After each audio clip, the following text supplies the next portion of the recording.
My name is Elena, I'm 32, and I run a small café by the sea. That afternoon, the rain was endless, soft, steady, and a little bit sad. The kind that makes people hide in corners, wrap their hands around warm cups, and forget the world for a while. I was wiping down the counter when she came in. Riley, leather jacket soaked, hair sticking to her cheeks, eyes dark like storm clouds.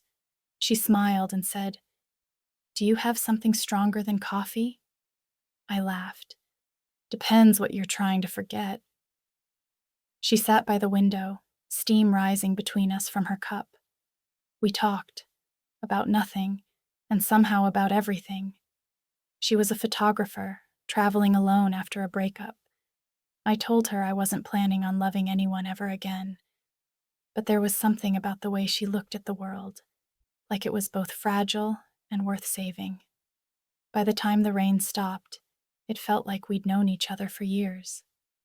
She came back the next day, and the one after, said she needed the coffee, but I think it was something else. I started keeping a mug aside for her. The chipped blue one she said was lucky. We'd sit after closing, lights dimmed, sea murmuring outside.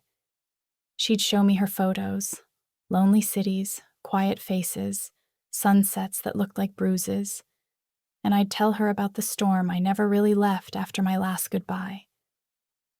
One evening, she leaned across the table, fingers brushing mine, and said softly, "Maybe storms aren't meant to end.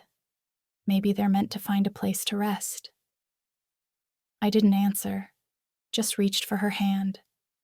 Outside, it started raining again, and for the first time in years, I didn't want the rain to stop.